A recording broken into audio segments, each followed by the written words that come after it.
There are seasons when God feels quiet, not distant, just silent.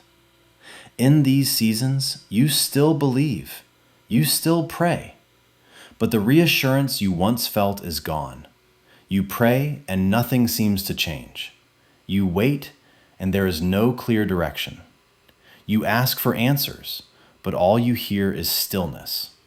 And in that silence, a quiet fear begins to form. You wonder if you did something wrong, if you missed God somehow, if His silence means His distance. Because we are used to equating God's presence with movement, with answers, with clarity, with signs. Yet Scripture reminds us that God does not always reveal His work in real time. The book of Isaiah tells us that God is at work even when we cannot perceive it. So when clarity disappears, it can feel unsettling, almost like standing in a room where the lights are off, unsure if anyone else is there. And in moments like that, it's easy to assume that God has stepped away.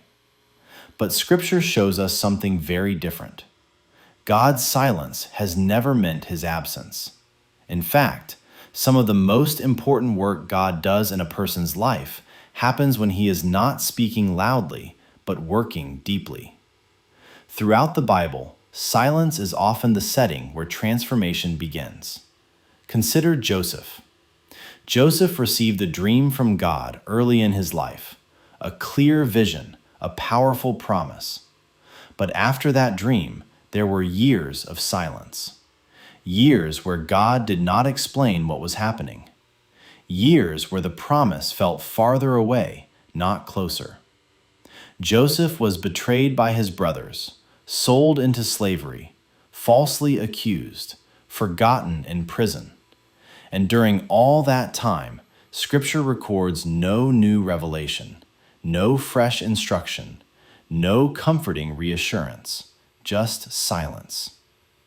Yet the Bible makes one thing very clear. The Lord was with Joseph, not after the prison, not after the promotion, but during the confusion. God was present, even when nothing made sense. This pattern appears again and again in Scripture. Abraham waited years between promise and fulfillment. David endured long seasons of hiding before stepping into kingship. Even Jesus experienced silence before beginning his public ministry. Silence does not mean God is absent. It often means God is preparing something that words cannot yet explain. Silence is often the space where faith is refined. Not the kind of faith that depends on signs and reassurance, but the kind that trusts God's character even when there are no explanations. Scripture tells us that faith means trusting what we cannot yet see, and silence is where that kind of faith is tested and strengthened. When God is silent, He may be teaching you to listen differently, to listen without needing immediate answers, to trust without confirmation, to walk without clarity. This is uncomfortable because clarity feels safe, direction feels reassuring, certainty feels grounding. But Scripture reminds us that we are called to walk by faith, not by sight. Faith does not grow best in certainty. It grows best in trust. And trust is often developed when God asks you to keep walking even when you cannot see the full path. The book of Proverbs reminds us that a person may plan their way, but the Lord directs their steps. Sometimes God grows us by removing the emotional rewards we've learned to rely on, not to punish us, but to strengthen us. So we stop leaning on feelings and start leaning on truth. Truth says God is faithful, even when we feel unsure. Truth says God is near, even when we feel alone. Truth says God is working, even when we cannot see results. If you are in a silent season right now, it does not mean you are forgotten.